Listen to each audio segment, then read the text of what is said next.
ஜீவியத்தில் அதுவரைக்கும் காணப்பட்டதான புறஜாதிகளுக்குள்ளே அவர்கள் எப்படி அதன் முந்தின நாட்களில் சாபமாக ஜீவித்தார்களோ, வெட்கமாய் ஜீவித்தார்களோ, வேதனையோடு தலை குனிந்து ஜீவித்தார்களோ, இந்த ஞானஸ்நானத்தை பெற்று கிறிஸ்துவின் இரத்தத்தால் கழுவப்பட்டு ஞானஸ்நானத்தை எடுத்து ஸ்தோத்திரம் அந்த மார்க்கத்தாரோடு கூட இணைந்து கர்த்தருக்கு ஆராதனை செய்கிற நேரத்தில் அன்று முதலுடைய சாபங்கள் அவர்களை விட்டு மாறி போகிறது. அல்லேலூயா.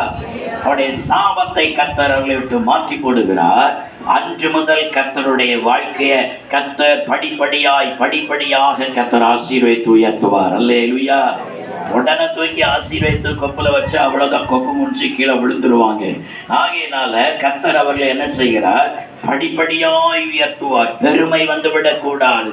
பெருமை என்கிற வலையில சிக்கி மனமேட்டி மேல விழுந்து போக கூடாது என்பதற்காக அவருடைய வாழ்க்கை அன்று முதல் கர்த்தர் படிப்படியாக கர்த்தர் ஆசீர்வதித்து ஒவ்வொரு வருஷமும் ஒவ்வொரு விதமான பாடுகள் இருக்கிறது, துன்பங்கள் இருக்கிறது. பாடுகளின் ஊடே ஒவ்வொரு ஸ்டெப்பாக கர்த்தர் அவர்களை உயர்த்தி கொண்டே வருவார். கொஞ்ச நாளைக்குள்ளால, ஒரு சில வருஷங்களுக்குள்ளால அவர்களை போல வாழ்ந்து கொண்டிருக்கிற புறஜாதிகள் இவர்களை பார்த்து ஆச்சரியப்படுவாங்க. இவங்களுக்கு எப்படி இந்த காரியம் எல்லாம் நடந்தது, இவங்களுக்கு எப்படி இந்த ஆசீர்வாதம் எல்லாம் வந்தது, எப்படி இருந்தாங்க, என்ன நிலையில இருந்தாங்க, இன்னைக்கு இவ்வளவு ஆசீர்வாதமா வந்துட்டாங்களே, இது எப்படின்னு சொல்லி ஆச்சரியப்படுகிற அளவுல சில வருஷங்களுக்குள்ளாக கர்த்தர் நம்முடைய ஜீவியத்தை ஆசீர்வதித்து உயர்த்துவார். அல்லேலூயா, அல்லேலூயா. இந்த ஆசீர்வாதம் உங்களுடைய ஜீவியத்தில் வேண்டுமானால் இயேசுவின் ரத்தத்தினால பாவம் போகி கழுவி சுத்திகரிக்கப்படாமல் இருக்கிற தேவ பிள்ளைகள், இயேசு கிறிஸ்துவினுடைய ரத்தத்தினால நீங்கள் கழுவி சுத்திகரிக்கப்பட அழுது புலம்பி பாவ அறிக்கை பண்ணி செபிக்க வேண்டும். 2, இந்த தண்ணீர் முழுக்க ஞானஸ்நானத்தை எடுக்காதவர்கள் உங்க வாழ்க்கையில இந்த ஞானஸ்நானத்தை எடுத்தாதான் உங்களை பிடித்த சாபம், முன்னோருடைய சாபங்கள் உங்க குடும்பத்தை விட்டு அகலும். கர்த்தர் அந்த நாள் முதல் கர்த்தர் உங்களை ஆசீர்வதிப்பார். அல்லேலூயா. கர்த்தருக்கு ஸ்தோத்திரம். இரண்டாவதாக கர்த்தருடைய ஆசீர்வாதம் நம்முடைய வாழ்க்கையில வர வேண்டுமானா நாம என்ன செய்யணும்? வேதம் என்ன சொல்லுகிறது? வேதத்தை நாம் வாசித்து பார்த்தால் ஏசாயா தீர்க்கதரிசியினுடைய புஸ்தகம், ஏசாயா தீர்க்கதரிசியினுடைய புஸ்தகம் அதனுடைய 44வது அதிகாரம் 1-3 வரைக்கும் இருக்கிற வார்த்தைகளை நாம் வேகமாய் வாசிப்போம்.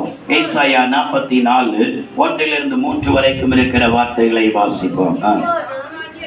இப்போது என் தாசனாகிய யாக்கோபே, நான் தெரிந்து கொண்ட இஸ்ரவேலே கேள், உன்னை உண்டாக்கினவரும் தாயின் கர்ப்பத்தில் உன்னை உருவாக்கினவரும் உனக்கு துணை செய்கிறவருமாகிய கர்த்தர் சொல்கிறதாவது, என் தாசனாகிய யாக்கோபே, நான் தெரிந்து கொண்ட யெஷூரனே, பயப்படாதே.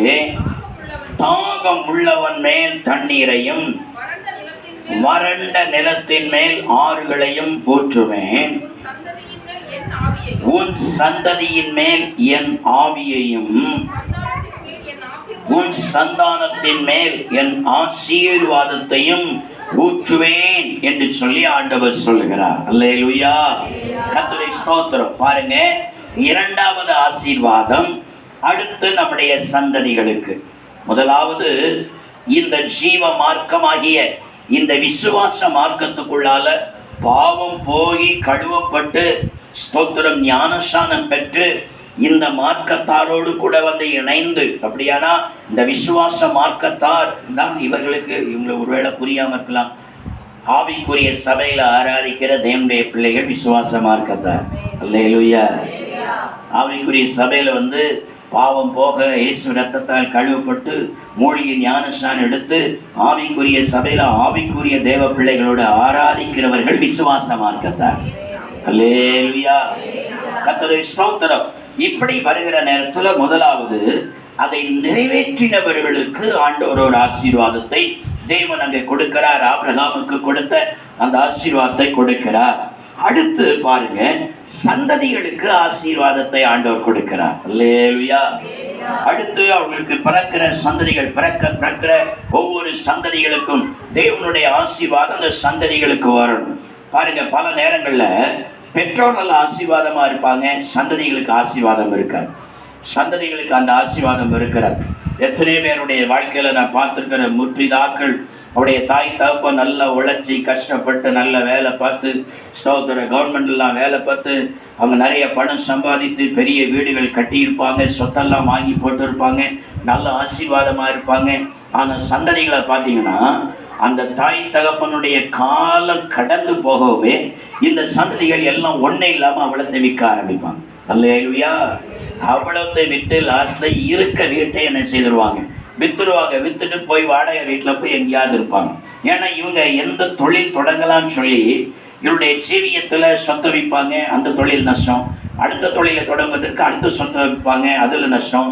திடீர்னு சரத்தில் ஒரு வியாதி வரும், அடுத்த சொத்தை விற்பாங்க, அதில் நஷ்டம்.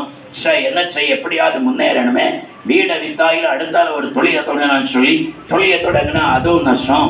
லாஸ்ட்டில் வாடகை வீட்டில் இருப்பாங்க. ஒரு நாள் ஒரு சகோதரி வந்து என்கிட்ட அழுது கதறி சொன்னாங்க. ஸ்தோத்திரம். நிறைய பாருங்க வசதி இருந்தது, பெரிய வீடு இருந்தது, நிறைய வாகனங்கள் எல்லாம் இருந்தது. நம்பி எங்கள் வீட்டில் ஒரே பிள்ளை என்னை கல்யாணம் பண்ணி கொடுத்தாங்க. ஆனால் இங்கே கல்யாணம் பண்ணி வந்த கொஞ்ச நாளைக்குள்ளால என் புருஷன் குடிச்சு வாகனத்தை எல்லாம் ஒன்றொன்னா வித்துட்டார். அந்த வாகனம் எல்லாம் போச்சுது, லாஸ்ட்டில் வீடு போச்சுது, எல்லாம் போய் லாஸ்ட்டில் அந்த வீடை வித்த பணத்தில் கொஞ்சம் கொண்டு போய் வேற ஏதாவது செய்யலான்னு சொல்லி பார்த்தா அந்த பணமும் தீர்ந்தது. இப்போ வாடகை வீட்டிலேருந்து காலி பண்ண சொல்லி இருக்கிறாங்க, வாடகை கொடுக்க முடியல. ஸ்தோத்திரம். நாளைக்குள்ள வாடகை கொடுக்கலன்னா எல்லா ஜாமான்களையும் பறக்கு வெளியில் போட்டணும்னு சொல்கிறாங்க. நான் இதன் மத்தியில் எப்படியாவது தற்கொலை பண்ணி செத்துறணும்னு நான் நினச்சேன். நான் செத்துறணும்னு அழுது கொண்டு இருக்கிற நேரத்தை தான் திடீர்னு சொல்லி உங்களை குறித்து ஆண்டவர் எனக்கு கண்ணு முன்னால நிறுத்தினார். ஆகையினால தான் இங்க நான் ஓடி வந்திருக்கிறேன், எனக்காக ஜெபம் பண்ணுங்கன்னு சொல்லி அழுது கொண்டு சொன்ன ஒரு சகோதரி இதே ஊருக்குள்ளால உண்டு. அல்லேலூயா, அல்லேலூயா. கர்த்தருக்கு ஸ்தோத்திரம். பிதாக்கள் ஆசீர்வாதமாய் இருந்தார்கள், பிள்ளைகளுக்கு ஆசீர்வாதமாய் இல்லை. சில இடங்களை கவனித்து பாருங்க. பெற்றோர் தன்னுடைய வாழ்க்கையில ரொம்ப கஷ்டப்படுவாங்க. நல்ல ஒரு வீடு கூட இருக்காது, ஒரு வாகனம் கூட கிடையாது, நல்ல ட்ரெஸ்ஸு கூட கிடையாது. வயிற்றை கட்டி கஷ்டப்பட்டு தன்னுடைய பிள்ளைகளை வளர்ப்பாங்க. ஆனால் பெற்றோருக்கு இல்லாத, அனுபவிக்காத, அவங்க கற்பனையில் கூட பண்ணாத பல ஆசீர்வாதங்களை பிள்ளைகளுக்கு கொடுத்து கர்த்தர் மேன்மையான ஸ்தானத்தில் உயர்த்தி இருக்கிறார். அல்லேலூயா.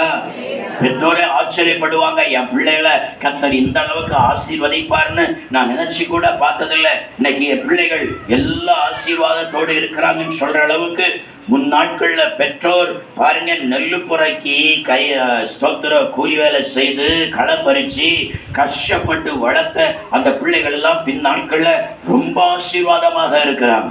அல்லேலூயா. பாருங்க, அப்ப சில குடும்பங்கள்ல ஸ்தோத்திரம் பெற்றோர் ஆசீர்வாதமா இருக்கிறாங்க, பிள்ளைகளுக்கு ஆசீர்வாதம் இல்லை, அதை இழந்து போகிறார்கள். சில இடங்களில் பெற்றோர் தரித்திரத்துல கஷ்டப்பட்டு வாடுகிறாங்க, பிள்ளைகளை கர்த்தர் ஆசீர்வதித்து உயர்த்துகிறார். அல்லேலூயா. இதற்கு காரணம் என்ன தெரியுமா? ஆண்டவருடைய ஆசீர்வாதம் சந்ததிகளுக்கு வர வேண்டுமானா, நீங்க ஒருவேளை இந்த நாட்கள் ஆண்டுடைய வார்த்தை கேட்கிற ஏழையா இருக்கலாம், தரித்திரரா இருக்கலாம், கஷ்டப்படுகிற தெய்வப்பிள்ளைகளா இருக்கலாம். உங்க பிள்ளைகள் ஆசீர்வாதமாக இருக்க வேண்டுமானா, உங்க சந்ததியின் மேல கர்த்தர் தம்முடைய ஆசீர்வாதத்தை தேவன் ஊற்றி ஆசீர்வாதமாக உங்களை விட மேல உங்க சந்ததிகளை கர்த்தர் ஆசீர்வாதமாக வைக்க வேண்டுமானா, இங்க வசனம் சொல்கிறது, தாகம் உள்ளவன் மேல் தண்ணீரையும் வறண்ட நிலத்தின் மேல் ஆறுகளையும் ஊற்றுவேன். உன் சந்ததியின் மேலே நாவியையும் உன் சந்தானத்தின் மேலே ஆசீர்வாதத்தையும் ஊற்றுவேன் சொல்கிறார். அல்லேலூயா. ஸ்தோத்திரம். நல்ல கவனிங்க. தாகம் உள்ளவர்களுக்கு. அல்லேலூயா. கர்த்தருக்கு ஸ்தோத்திரம். விசுவாச மார்க்கத்துக்குள்ளே ஞானஸ்நானம் பெற்று கடந்து வந்த தேவனுடைய பிள்ளையே, உங்களுக்கு தாகம் வேணுமோ? அல்லேலூயா. எதுல தாகம் வேணும்? தண்ணீரின் மேல தாக வேணும். ஜீவ தண்ணீரின் மேல, ஜீவ தண்ணீர் ஆகிய பரிசுத்த ஆவியின் மேல தாகம் வேண்டும் என்று சொல்லுகிறார். சிலருக்கு அபிஷேகம் பெற்றவங்க தான் நிறைய பேர் இருக்கிறீங்க. ஏதேசம் இருக்கிறவங்க எல்லாரும் பரிசுத்த ஆவியினால் நிரப்பப்பட்டவர்கள். ஆனா பலருக்கு என்னன்னா, நாம அபிஷேகம் பெற்றாச்சுல, அன்னைக்கு ஒரு காலத்துல அந்த ஜீவ தண்ணீரால் நிரப்பப்பட்டாச்சு, 5-6 வார்த்தை ஆமா ஸ்தோத்திரம் அந்நிய பாஷை பேசியாச்சு, போதும் என்று சொல்லி இருக்கிறீங்க. கர்த்தருக்கு ஸ்தோத்திரம். நீங்க போதுமென்று சொல்லி இருக்கிறதுனால தான் உங்க சந்ததிகளுக்கு இருக்கிற ஆசீர்வாதமும் போதுமென்று சொல்லியே இருக்கிறது. அல்லேலூயா. தேவனுடைய அபிஷேகத்திற்கு அளவில்லை தெரியுமா? அப்போஸ்தலனாகிய பவுல் சொல்கிறார், உங்க எல்லாரை விட நான் அதிகமான பாஷைகளை பேசுகிறேன் சொல்றார். அல்லேலூயா. தேவனுடைய ஆவிக்கு அளவில்லை, அவருடைய அபிஷேகத்திற்கு அளவில்லை, அவருடைய கிருபையின் மரங்களுக்கு அளவில்லை. ஸ்தோத்திரம். பல நேரங்களில் பலர் தன்னுடைய வாழ்க்கையில ஒரு லிமிட்டோட நீங்க நின்று விடுகிறீங்க. கர்த்தருக்கு ஸ்தோத்திரம். இந்த லிமிட்ல பெற்றோர் நீங்க நிற்கிறனாலதான் பிள்ளைகளுடைய வாழ்க்கையில ஆசீர்வாதம் இல்லாமல் இருக்கிறார். கர்த்தருக்கு ஸ்தோத்திரம். நீங்கள் ஆவியின் அபிஷேகத்தை இந்த ஜீவ தண்ணீருக்கு மேல இன்னும் தாகத்தோட, ஆண்டவரே எனக்கு போதாது, இன்னும் இந்த அபிஷேகம் எனக்கு வேணாம் ஆண்டவரே, இன்னும் அபிஷேகத்தை நிரம்பணும், நான் ஒவ்வொரு ஜெபத்திலும் ஆவியில நிரம்பி அந்நிய பாஷை பேசணும், நான் நடந்தாலும் ஆவியில நிரம்பி கொண்டே நடக்கணும், அந்நிய பாஷை பேசி கொண்டு நடக்கணும், என் தூக்கத்துல கூட திடீர்னு எனக்கு விழிப்பு வந்தா நான் அந்நிய பாஷை பேசணும் ஆண்டவரே, நான் எப்ப முழங்கால் படியிட்டாலும் எப்ப செபிக்க உங்க பாதத்துல வந்தாலும் நான் ஆவியில நிரம்பணும், நான் அந்நிய பாஷை பேசணும் ஆண்டவரே சொல்லி இந்த ஜீவ தண்ணீராகிய இந்த பரிசுத்த ஆவிக்கு மேல நீங்க தாகமாய் இருந்தா கர்த்தர் சொல்கிறார், தாகம் உள்ளவன் மேல் தண்ணீரை நான் ஊற்றுவேன். அல்லேலூயா. இந்த அபிஷேகத்துக்கு மேல மேல மேல எனக்கு வேணும், இன்னும் வேணும், இன்னும் புதிய பாஷை நான் பேசணும். இதுவரைக்கும் நான் பேசின வார்த்தைகளை எத்தனையோ வருஷமா நான் பேசிட்டு இருக்கிறேன். ஆண்டவரே, இன்னும் எனக்கு புதிய பாஷை வேணும் ஆண்டவரே, புதிய கிருபை எனக்கு வேணாப்பா, புதிய வரங்கள் எனக்கு வேணாப்பா, புதிய அபிஷேகம் எனக்கு வேணாம் ஆண்டவரே, இன்னும் அந்த புதிய அபிஷேகத்தை நிரப்பி புதிய பாஷைகளை பேசணும் ஆண்டவரே சொல்லி கேட்டு பாருங்க. உலகத்துல எத்தனையோ விதமான பாஷைகள் இருக்கிறதா. அல்லேலூயா. அது போக தூதருடைய பாசையும் இருக்கிறதா. அல்லேலூயா. கர்த்தருக்கு ஸ்தோத்திரம். நாம இந்த ஆவியின் அபிஷேகத்துக்கு மேல தாகம் கொண்டவர்களாக அவருடைய சமூகத்தில் செபித்து இதை நாம் எப்போதும் பெற்று இதில் அதிகமாய் நிரம்பினா பாருங்க, நமக்குள் இருக்கிற அபிஷேகம் பல நேரங்களில் நம்முடைய சந்ததிக்குள்ளால பாய்ந்து போகும். அல்லேலூயா. பாய்ந்து போகும். கர்த்தர் சொல்லுகிறார், நீ ஜீவ தண்ணீருக்கு மேல நீ அதிக தாகமாய் இருப்பாய் என்று சொன்னால் உன் மேல நான் என்ன செய்வேன்னா ஆறையே ஊற்றுவேன். அல்லேலூயா. தெளிக்க மாட்டேன், உன் மேல ஒரு ஆறையே பாய்ந்து வர பண்ணி உன் சந்ததியின் மேல என் ஆவியை ஊற்றுவேன். அல்லேலூயா. உன் சந்ததிக்கு மேலே ஆவியை ஊற்றி உன் சந்தானத்தின் மேல என்னுடைய ஆசீர்வாதத்தை நான் என்ன செய்வேன், நான் ஊற்றுவேன்னு சொல்லி கர்த்தர் சொல்கிறார். அல்லேலூயா. அல்லேலூயா. ஆண்டவருடைய ஆசீர்வாதம் சந்ததிகளுக்கு வேண்டுமானா இந்த ஜீவ தண்ணீருக்கு மேல நாளுக்கு நாள் தாகம் கொண்டு பெருகணும். நாளுக்கு நாள் ஜீவ தண்ணீரை நம்முடைய வாழ்க்கையில பெற்றுக்கொள்ள வேண்டும். அல்லேலூயா. கர்த்தருக்கு ஸ்தோத்திரம். இந்த ஜீவ தண்ணீரால் நிரம்ப நிரம்ப சந்ததிகளுக்கு ஆண்டவர் பெரிய ஆசீர்வாதத்தை தருகிறார். அந்த ஆசீர்வாதம் வருகிற நேரத்துல 4வது வசனம் சொல்கிறது, ஏசாயா 44:4 நாம் வாசித்து பார்த்தால், அதனால் அவர்கள் புல்லின் நடுவே நீர்க்கால்களின் ஓரத்தில் உள்ள அலரி செடிகளை போல வளருவார்களாம். அல்லேலூயா. நீர்க்கால்களின் ஓரத்துல வளர்கிற அலரி செடியை போல உங்க சந்ததிகள் வளருவார்கள் சொல்லி ஆண்டவர் சொல்கிறார். உங்க சந்ததியை கர்த்தர் பாருங்க, வறட்சியான இடத்துல அல்ல, நீர்க்கால்களின் இடத்துல கர்த்தர் அவர்களை வளர செய்வாராம். அல்லேலூயா. உங்க சந்ததிகளை ஒரு குறைவில்லாம செழிப்பாக ஆசீர்வாதமாக கர்த்தர் நான் வளர செய்வேன் சொல்லி கர்த்தர் சொல்கிறார். அல்லேலூயா. அல்லேலூயா. ஸ்தோத்திரம். சிலர் ஏதோ ஆராதனைக்கு வரும்போது மாத்திரம் 2 அந்நிய பாஷை தான், அதோட முடிஞ்சு போச்சு. இன்னைக்கு அநேக சபைகள் ஆவியில் அதிகமாய் நிரப்புகிறது இல்லை, அந்நிய பாஷை பேசுறதுக்கு விடுகிறது இல்லை. கர்த்தருக்கு ஸ்தோத்திரம். 1-2 வார்த்தையோட முடிச்சிருவாங்க, இல்லைன்னு ஆவியில நிரப்புகிறதே இல்லை. கர்த்தருக்கு ஸ்தோத்திரம். ஆனா பரிசுத்த ஆவியானவர் சொல்கிறார், இந்த ஜீவ தண்ணீருக்கு மேல நீ அதிக தாகம் கொண்டு இவைகளை பெற்று நிரப்பப்படுகிற நேரத்துல உன் சந்ததியை நான் ஆசீர்வைத்து நான் என்ன செய்வேன், அது நீர்க்காலில் ஓரமாய் வளருகிறதான அலரி செடியை போல நான் செழிப்பாக வளர பண்ணுவேன் சொல்கிறார். அல்லேலூயா. கர்த்தருக்கு ஸ்தோத்திரம். வேதத்தை நாம் வாசித்து பார்க்கும் பொழுது இந்த ஜீவ தண்ணீர் நம்முடைய குடும்பத்துல நமக்கு ஆண்டவர் அதிகமாக அவர் பெருகச் செய்தால், ஊற்றினால் நம்முடைய வாழ்க்கையை கர்த்தர் எப்படி ஆசீர்வதிக்கிறார். அதே ஏசாயா தீர்க்கதரிசியின் புஸ்தகம் 41வது அதிகாரம் அதனுடைய 17 to 20 வரைக்கும் இருக்கிற வசனங்களை வாசித்து பார்த்தால் கர்த்தருடைய வேதம் விவிதமாய் சொல்லுகிறது. வாசிப்போம். ஸ்தோத்திரம். சிறுமையும் எளிமையுமானவர், நல்லா கவனிங்க. ஸ்தோத்திர. ஆசீர்வாதத்துக்கு மேல ஆசை கொண்ட தெய்வ பிள்ளைகளை, நீங்க ஒருவேளை குடும்பத்தில் சிறுமைப்பட்டு இருக்கலாம், வாழ்க்கையில எளிமைப்பட்டு இருக்கலாம். ஆனா உங்களுக்கு தான் ஆண்டு சொல்கிறார், சிறுமையும் எளிமையுமாய் வாழ்ந்து கொண்டிருக்கிற உங்களுக்கு ஆண்டு சொல்கிறார், சிறுமையும் எளிமையுமானவர்கள் தண்ணீரை தேடி அது கிடையாமல் அவர்கள் நாவு தாகத்தால் வரலும் போது கர்த்தராகிய நான் அவர்களுக்கு செவி கொடுத்து இஸ்ரவேலின் தேவனாகிய நான் அவர்களை கைவிடாதிருப்பேன். அப்பொழுது கர்த்தர் என்ன செய்கிறார்? உயர்ந்த மேடுகளில் ஸ்தோத்திரம், இந்த சிறுமை எளிமையானவர்கள் அவர்கள் தண்ணீருக்காக நாவறண்டு தேடினபடியால் கர்த்தர் உயர்ந்த மேடுகளில் ஆறுகளையும் பள்ளத்தாக்குகளின் நடுவே ஊற்றுகளையும் அவர்களுக்காக திறந்து அவர்களுடைய ஜீவியத்தில் காணப்பட்டதான அந்த வனாந்தரத்தின் அனுபவங்களை நாம் தண்ணீர் தாடகமும் வறண்ட பூமியை நீர்க்கேணிகளும் ஆக்கி, அவருடைய வறட்சியான வாழ்க்கையான நீர்க்கேணிகளும் ஆக்கி, ஸ்தோத்திரம், வனாந்தரமாய் காணப்பட்ட ஒரு காலத்தில் வனாந்தரமாய் காணப்பட்டோடைய ஜீவியத்தில் கர்த்தர் சொல்கிறார், கேதுரு மரங்களையும் சித்தி மரங்களையும் மிருது செடிகளையும் ஒலிவ மரங்களையும் நட்டு அவாந்தர வழியிலே தேவாதார விருட்சங்களையும் பாய்மர விருட்சங்களையும் புன்னை மரங்களையும் உண்டு பண்ணுவேன்.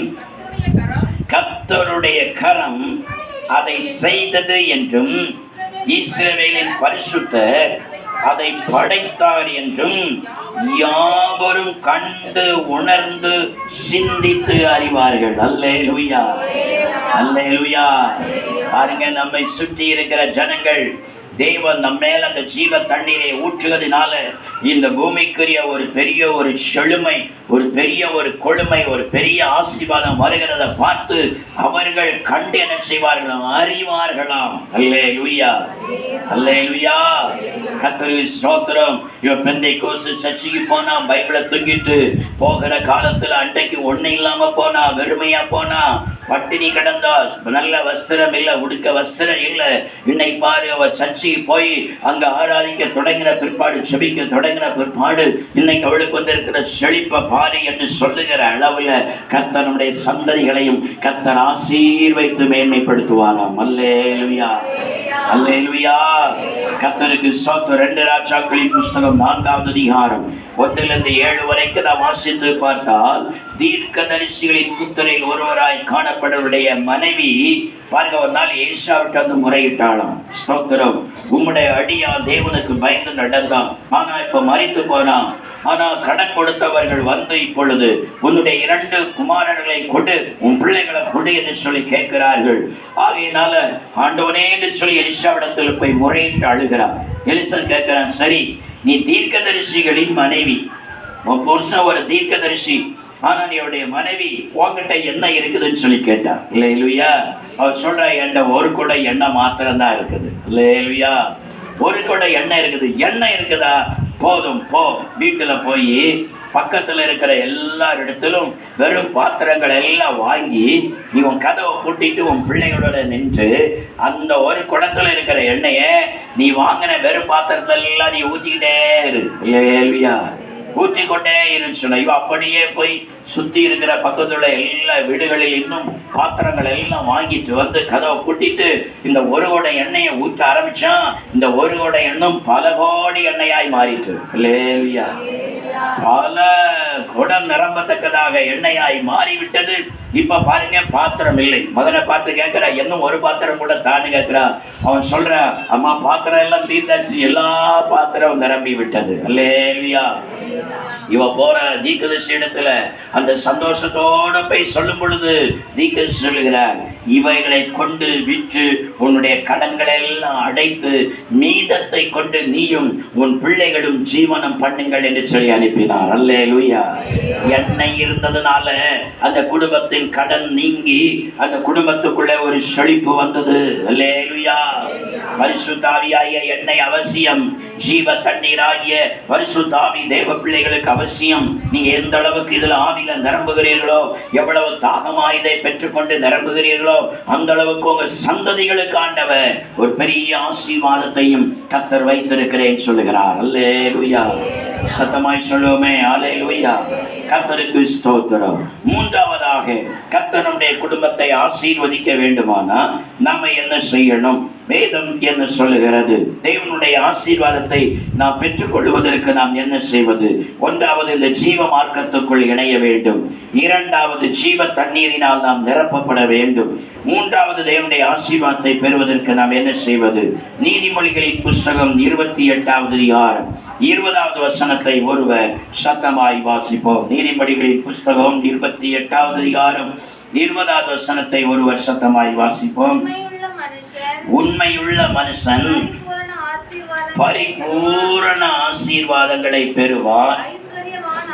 ஐஸ்வர்யவானாகிறதற்கு தீவிரிக்கிறவனோ ஆக்கினைக்கு தப்பான். ஆண்டவர் சொல்கிறார், உண்மை உள்ள மனுஷனுக்கு நான் பரிபூர்ண ஆசீர்வாதத்தை நான் கொடுப்பேன். அல்லேலூயா. அல்லேலூயா. பரிபூர்ண ஆசீர்வாதம் சொன்னா பாருங்க, என் வாழ்க்கையில இன்னும் ஆசீர்வாதம் இல்லை என்று சொல்ல முடியாத அளவுக்கு கர்த்தர் எல்லா ஆசீர்வாதத்தையும் கொடுப்பார். அல்லேலூயா. அல்லேலூயா. இன்னும் ஒரு ஆசீர்வாதம் தான் என்கிட்ட இல்லை. ஆமா, சாப்பாடு இருந்தது, வஸ்திரம் இருந்தது, அது இருந்தது, இது இருந்தது, ஆனால் இப்படி ஒரு ஆசீர்வாதம் மட்டும்தான் எனக்கு இல்லை என்று நான் குறை சொல்லாத அளவுக்கு எனக்கு எல்லா ஆசீர்வாதமும் இருக்கிறது. எனக்கு ஒரு குறையும் இல்லை. ஸ்தோத்திரம். சகல ஆசீர்வாதத்தை இயேசு எனக்கு தந்திருக்கிறார். இல்லை என்று சொல்வதற்கு ஒன்றுமில்லை. எல்லா ஆசீர்வாதத்தையுமே தேவன் எனக்கு தந்திருக்கிறார் என்று சொல்வதுதான் பரிபூர்ண ஆசீர்வாதம். அல்லேலூயா. அல்லேலூயா. இந்த பரிபூரண ஆசீர்வாதத்தை தேவன் யாருக்கு கொடுக்கிறாரா? உண்மையுள்ள மனுஷர்களுக்கு. அல்லேலூயா. ஸ்தோத்திரம். கள்ளத்தனம் பண்ணி ஆயிடும், ஏமாற்றி ஆயிடும், கொள்ளையடிச்சு ஆயிடும், எப்படி ஆயிலும் வாழ்க்கையில் ஐஸ்வர்யவானா மாறிடணும், ஆசீர்வாதமா வந்துடணும், பெரியாளா மாறினோம்னு சொன்னா பைபிள் சொல்லுது, ஐஸ்வர்யவன் ஆகிறதற்கு தீவிரிக்கிறவனோ ஆக்கினைக்கு தப்பான். அல்லேலூயா. அவன் பண்ணுகிற கள்ளத்தனத்துல ஒரு நாள் பிடியாம்பிடுவான். அல்லேலூயா. அவன் பண்ணுகிற கள்ளத்தனத்துல பிடியாம்பிட்டு இருக்கிற ஆசீர்வாதத்தை எல்லாம் ஒரு நாள் இழந்து லாஸ்ட்ல ஒன்றும் இல்லாத நிலையில என்ன செய்வான்? அவன் காணப்படுவான். ஆனால் ஆண்டவர் சொல்கிறார், நான் உன்னை ஆசீர்வதிக்கணும்னா நேர்மையான வழியில தான் உன்னை ஆசீர்வதிப்பேன். நான் நேர்மையான வழியில் உன்னை ஆசீர்வதிக்கணும்னா நீ எல்லா காரியங்கள்லையும் நீ எப்படி இருக்கணும்? நீ உண்மையா இருக்கணும். அல்லேலூயா. சகல காரியங்களிலும் தேவனுடைய பிள்ளைகள் உண்மையாய் இருப்பதை தான் கர்த்தர் விரும்புகிறார். அல்லேலூயா. நம்முடைய சொல்லில உண்மை வேணும், நம்முடைய நடக்கையில உண்மை வேணும், நம்முடைய செயல்ல உண்மை வேணும், நாம் தேவனுக்கு செய்கிற காரியத்துல கூட உண்மை வேணும். அல்லேலூயா. கர்த்தருக்கு கொடுக்கறதுல கூட உண்மை இல்லாம அனனியா சப்பீராள் அவ ஆலோசனை கொடுத்து பண்ணினது போல நம்முடைய வாழ்க்கையில நாம் அதுல கூட உண்மை இல்லாம ஒரு பகுதியை வஞ்சித்து வைத்து விட்டு இன்னொரு பகுதியை மட்டும் ஒரு கடமைக்காக கொண்டு வந்து செலுத்தினா உண்மையுள்ள ஈஸ்வரை பார்த்து கொண்டே இருக்கிறார். அல்லேலூயாவே வராது உங்களுக்கு.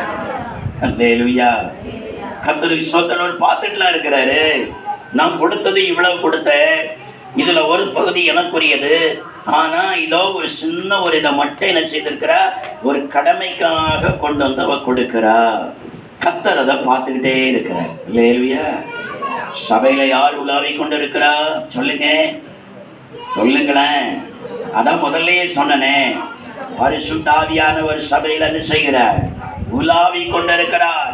பரிசுத்த ஆவியானவர் தான் அந்த ஆராதனையை நடத்தி கொண்டிருக்கிறார். பரிசுத்த ஆவியானவர் தான் பேசி கொண்டிருக்கிறார். அன்னை பாருங்க, சில விசுவாசிகள் அந்த அனனியா சப்பீராள் செய்தது போலதான் இன்னையும் செய்யறாங்க. உண்மையே இல்லை. இந்த அனனியா சப்பீராள் பாருங்க, பேதுருக்கு முன்னால் வந்து பேசுகிற இடத்துல பரிசுத்த ஆவியானவர் அவருக்குள்ள இருக்கிறார், அவர் தான் இந்த காரியத்தெல்லாம் செய்கிறார், நடத்துகிறார் என்பதை அனனியா சப்பீரா மறந்து போறாங்க. அந்த அறிவு அவர்களுக்கு வரல. ஆகையனால உண்மை இல்லாம பாருங்க, சொன்னது ஒண்ணு, ஆண்டவரே என் நிலை மட்டும் நல்ல விலைக்கு போச்சுன்னு சொன்னா நான் என்ன செய்வேன்?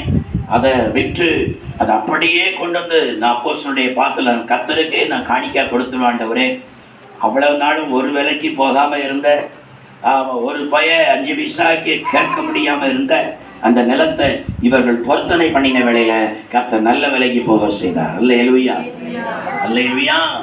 இப்ப நல்ல விலைக்கு போச்சு, கை நிறைய பணம் வந்தது. அப்படியே பிசாசும் வந்து பக்கத்துல நின்றுட்டான். அல்லேலூயா. நீ இவ்வளவு பணத்தை போய் கொண்டு போய் கொடுக்குறியா?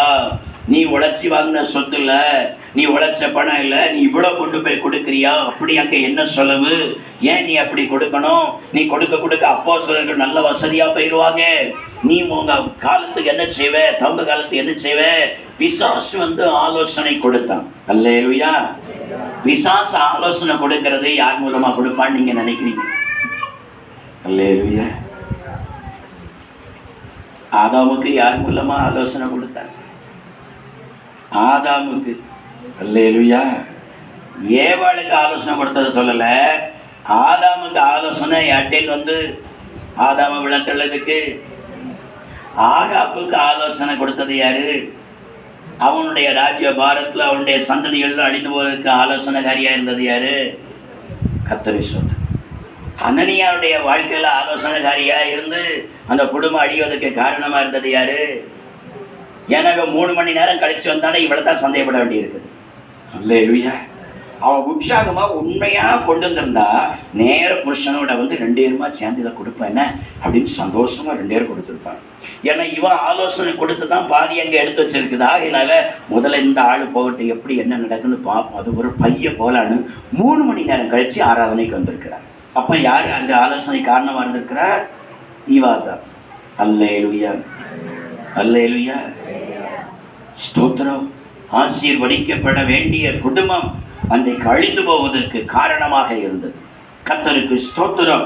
ஆண்டவராய் கர்த்தர் சொல்கிறார். பாருங்க, பேதுரு அவன் பிரசங்கிக்கிறான். இவங்க நினைச்சாங்க பேதுரு மாம்சத்தை தான் பேசுறேன், பேதுரு தானே நம்ம சொல்லி சமாளிச்சுக்கலாம்.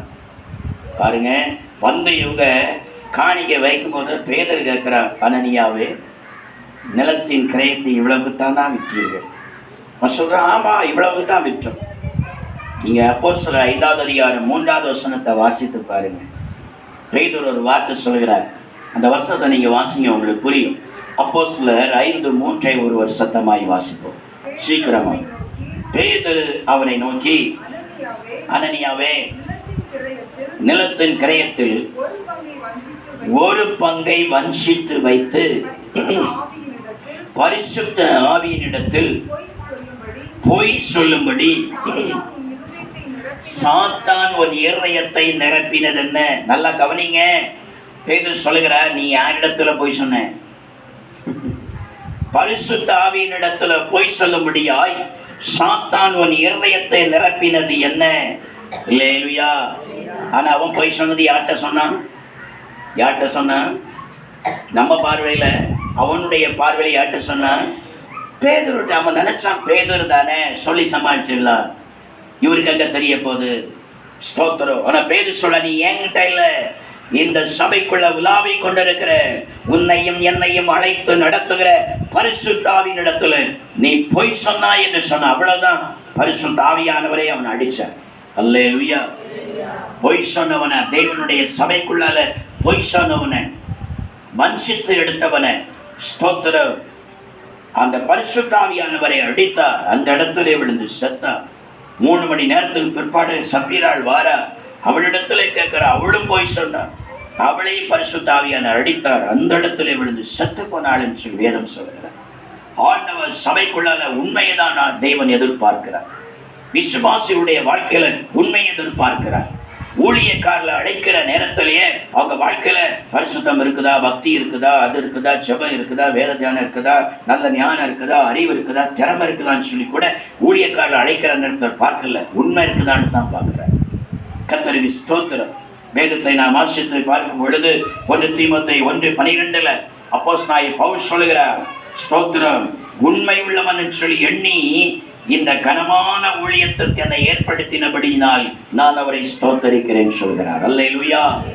என்னை பலப்படுத்துகிற கிறிஸ்து என்னை உண்மை உள்ளவன் சொல்லி நான் என்னை தெரிந்தெடுத்திருக்கிறார். அல்லேலூயா. சபையை துன்பப்படுத்தணுமே, ஆனா உண்மையில இருந்திருக்கிறான். அல்லேலூயா. ஸ்தோத்திரம். தன் கடமையில உண்மையா இருந்திருக்கிறான். பிரதான ஆசாரியர் இங்கு கட்டளையிட்ட காரியத்துல சபையை துன்பப்படுத்துகிற காரியமா இருந்தாலும் பிரதான ஆசாரியனுக்கு அவன் உண்மையா செயல்பட்டான். ஆகையினாலதான் கர்த்தரை அழைத்து அவனை சபை ஊழியத்தை தொடங்க வைத்து அநேக சபைகளுக்கு அவனை திருச்சபைகளை நிறுவுகிற ஒரு பாத்திரமாய் கர்த்தர் பயன்படுத்தினார். அல்லேலூயா, அல்லேலூயா. அதே போலதான் ஸ்தோத்திரம். எபிரேயர்கள் நிருபம் 3ஆம் அதிகாரம் 2-5 வசனங்களை வாசித்து பார்த்தால் ஒரு பகுதியில அவன் ஒரு கொலை செய்தவன் மோசே. அல்லேலூயா. அவன் கொலை செய்தவன் தான், ஆனாலும் அவன் கர்த்தருடைய பார்வையில சில காரியங்கள் அவனை ஏற்படுத்தின காரியங்களில் அவன் உண்மையாயிருக்கிறதை தெய்வம் பார்த்தார். அல்லேலூயா. தன்னுடைய மாமனுக்கு ஆடதான் மேய்க்கிறான் பாருங்க. வனாந்தரத்துல 40 வருஷம் தன் மாமனுக்கு அடுத்த ஆடுகளை, மாமனுடைய ஆடுகளைத்தான் மேய்க்கிறான். ஆனால் அதில் அவன் உண்மையா இருந்தான். அந்த ஆட்டை அடித்து சாப்பிடவும் இல்லை. அந்த ஆட்டை திருடி கொண்டு போய் விற்று கொஞ்சம் பணத்தை தன்னுடைய பாக்கெட்டுக்குள்ளே வைக்கல. அடுத்தவருடைய ஆடுகளை மேய்க்கிறத, உண்மையா இருக்கிறத பார்த்துதான் கர்த்தர் அவனை தேவனுடைய பணிக்குன்னு சொல்லி அழைத்தாராம். அல்லேலூயா, அல்லேலூயா. அப்போ ஊழியக்காரர்களை சபை ஊழியத்திற்கு ஆண்டவர் அழைக்கிறது பாருங்க. கொலைகாரனையும் அழைச்சிருக்கிறார், சபையை பாழாக்கிறவனையும் அழைச்சிருக்கிறார், ஆண்டவர் பயன்படுத்தி இருக்கிறார். உடைய வாழ்க்கையில திறமையும் வேற ஒன்னையும் பார்க்கல, உண்மையை பார்த்துதான் கர்த்தர் அழைத்தார். அல்லேலூயா. இதே போலதான் சபையில் உள்ள விசுவாசிகளும் தேவனுக்கு முன்பதாக எல்லா காரியத்திலும் உண்மையாய் இருப்பதை கர்த்தர் எதிர்பார்க்கிறார். ஸ்தோத்திரம். அன்னைக்கு அனனியா சப்பீரால் உண்மை இல்லாததுனால கர்த்தர் அவர்களை அடித்தார், அவர்கள் செத்து போனாங்க. இன்னைக்கு சபையில அப்படி அடிச்சா சபை காலியாயிரம் விட்டு வச்சிருக்கிறார். ஆனா அடிக்கிறார், அறியாமல் போகிறீங்க. அல்லேலூயா. அவருடைய ஸ்தோத்திரம் ஆசீர்வாதத்துல அவருடைய வருமானத்தை கர்த்தர் அடிக்கிறார். அவருடைய கையில வந்து மீதி பணத்தை வஞ்சித்து கொண்டு போகிற அந்த நன்மையை கர்த்தர் அடிக்கிறார். அது பிரயோஜனம் இல்லாமல் அப்படியே மாறி போகிறது. ஸ்தோத்திரம். ஆண்டவர் இன்றைக்கு அடிக்கிறார், ஆனால் உணராம இருக்கிறாங்க. பைபிள் சொல்லுது அவர் அடிக்கிறார், ஆனால் உணர்வில் அநேகருக்கு. கர்த்தருக்கு ஸ்தோத்திரம். தேவனுடைய ஆசீர்வாதம் நமக்கு வேணுமா? கர்த்தர் சொல்றாரு, உண்மையாயிரு. உண்மையுள்ள மனுஷன் தான் பரிபூர்ண ஆசீர்வாதங்களை பெறுவார். அல்லேலூயா, அல்லேலூயா. எபிரேயர்கள் நிருபம் 7ஆம் அதிகாரம் 1-2-7 வரைக்கும் இருக்கிற வசனங்களை வாசித்து பார்த்தால் ஆபிரகாம், ஸ்தோத்திரம், பாருங்க, அந்த சோதோகுமோர பட்டணத்தை கொள்ளையடித்து கொண்டு போன அந்த ஸ்தோத்திர ராட்சாக்களோடு அவன் யுத்தம் பண்ணி அந்த லோத்துவையும் உடைய மனைவி பிள்ளைகளையும் ஆசீர்வாதத்தையும், சோதோகுமோர பட்டணத்தில் இருக்கிற ஜனங்களையும் அங்கிருக்கிற ஆசீர்வாதங்களையும் இன்னும் அவர்கள் பல இடங்களில் கொள்ளையடித்து கொண்டு வந்ததையும் ஆபிரகாம் போய் அந்த 300 பேரோட அவன் யுத்தம் பண்ணி என்ன செய்தான்? 300 பேரோட போய் அவர்களோட யுத்தம் பண்ணி அவர்களெல்லாம் திருப்பி கொண்டு வருகிற நேரத்தில் வேதம் சொல்லுகிறது, மெல்கிசேதேக் என்கிற பிரதான ஆசாரியன் ஆபிரகாமுக்கு எதிர்கொண்டு போய் அவனுக்கு அப்பமும் தண்ணீரையும் கொடுத்து அவனை ஆசீர்வதித்தானாம். அவனை ஆசீர்வதித்த மெல்கிசேதேக்குக்கு ஆபிரகாம் தாம் கொள்ளையடித்து கொண்டு வந்ததில் கூட எல்லாவற்றிலும் தசமபாகம் கொடுத்தான் சொல்லி இந்த புதிய பாட்டின் புஸ்தகத்தில் எழுதியிருக்கிறது. அல்லேலூயா, அல்லேலூயா. தான் கொள்ளையடித்து கொண்டு வந்ததில் கூட இந்த ஆபிரகாம் என்ன செய்தானா? மெல்கிசேதேக் என்கிற பிரதான ஆசாரியனுக்கு எல்லாவற்றிலும் அவன் தசமபாகம் கொடுத்தானா. ஆகையினால அந்த மெல்கிசேதேக்கு அவனை ஆசீர்வதித்தானாம். அதுபோல ஆபிரகாமுடைய வாழ்க்கை ஆசீர்வாதமாய் மாறினது. அவருடைய சந்ததிகளுடைய வாழ்க்கை ஆசீர்வாதமாய் மாறினது. அல்லேலூயா. கர்த்தருக்கு ஸ்தோத்திரம். கர்த்தர் நம்மை ஆசீர்வதிக்கிறவர். கர்த்தர் நம்முடைய வாழ்க்கையில கடன் பாரமாய் ஜீவிக்க வைக்கிறவர் அல்ல. கடன் பாரம் இருக்கிறதுன்னு சொன்னால் ஒரு சாபம் இருக்கிறது. அந்த சாபம் என்ன என்பதை ஆராய்ந்து பார்த்து அகற்ற வேண்டும். கர்த்தருக்கு ஸ்தோத்திரம். அவருடைய ஜனத்தை புறஜாதிகளுக்கு மத்தியில் ஆசீர்வாதமாய் வைக்கிறவர். கடன் வாங்குகிறவர்களாய் அல்ல, கடன் கொடுக்கிறவர்களாய் மாற்றி ஆசீர்வதிக்கிற தேவன். அமிதமாய் ஆசீர்வதிக்க வேண்டுமானால் ஸ்தோத்திரம், கிறிஸ்துவினுடைய ரத்தத்தினால் கழுவி ஸ்தோத்திரம் பாவம் போக சுத்திகரிக்கப்பட்டு தண்ணீர் முழுக்கினால ஸ்தோத்திரம் சுத்திகரிக்கப்பட்டு விசுவாசம் மார்க்கத்திற்குள்ளே வந்து விசுவாச கூட்டத்தாரோடு கூட இணைந்து கொள்ள வேண்டும். இரண்டாவது, கர்த்தர் நம்முடைய குடும்பங்களையும் நம்முடைய சந்ததிகளை கூட ஆசீர்வதிக்க வேண்டுமானால் இந்த ஜீவ தண்ணீராகிய பரிசுத்த ஆவிக்கு மேல நாளுக்கு நாள் தாகம் பெருகணும். நாளுக்கு நாள் இதுல நாம் அதிகமாக நாம் நிரம்புகிற நேரத்துல அந்த தண்ணீர் நம்முடைய சந்ததியின் மேலையும் கர்த்தர் ஆவியை ஊற்றி நம்முடைய சந்தானத்தின் மேல கர்த்தர் தம்முடைய ஆசீர்வாதத்தை கூட நான் ஊற்றுவேன் சொல்லி கர்த்தர் சொல்லுகிறார். சந்ததிகளுக்கு இரண்டாவது ஆசீர்வாதம் தருகிறார்.